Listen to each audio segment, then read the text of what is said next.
Hello and welcome. The United States has pledged a further $123 million in non-lethal aid to Syria's opposition. The announcement was made after a meeting in Istanbul of the 11-nation core group of the Friends of Syria. All support the Syrian opposition.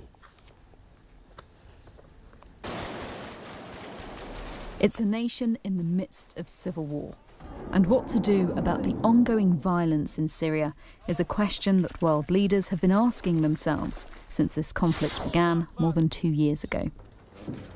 The Syrian opposition and its international supporters met in Turkey to decide what to do next. From the United States came a promise, $123 million in non-lethal aid for the Syrian rebels, a doubling of its contribution. The situation in Syria is simply horrific. It is horrible. And cities and neighborhoods are under fire constantly from heavy artillery.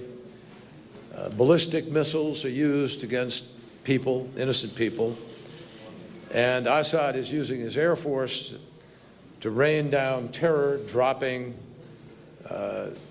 various kinds of bombs, some very questionable. Outside the Friends of Syria talks, though, a demonstration by around 40 protesters from a Turkish youth group opposed to foreign intervention in Syria. The pledge offered by the Americans here went beyond the current provision of food and medical supplies. It's thought it could include armoured vehicles. But the US stopped short of giving the Syrian opposition the military assistance that they had come in search of, for fear of arms ending up with al-Qaeda-inspired rebel groups. Syria's main opposition, though, vowed that any equipment it receives would not fall into the wrong hands.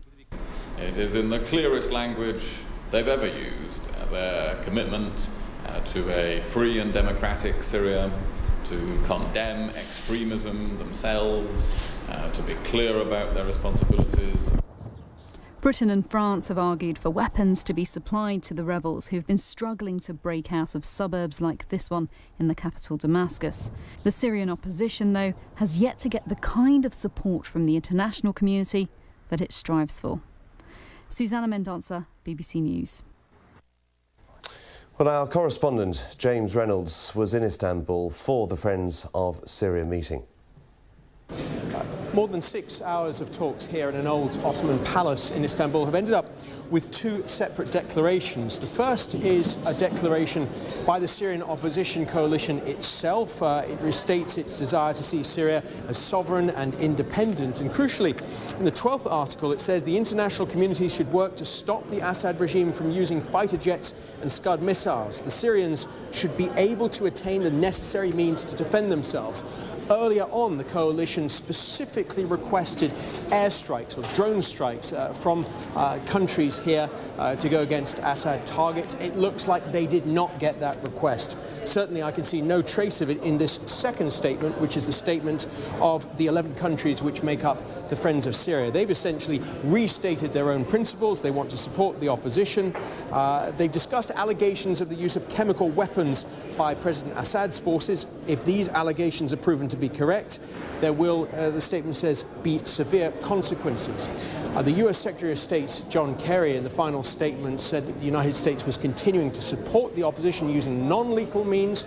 He will give further funds in the days ahead, but crucially, as far as we could tell, the Obama administration has stopped short of delivering lethal aid or weapons to the opposition, and that will come as a disappointment, although perhaps not a surprise, to the Syrian opposition.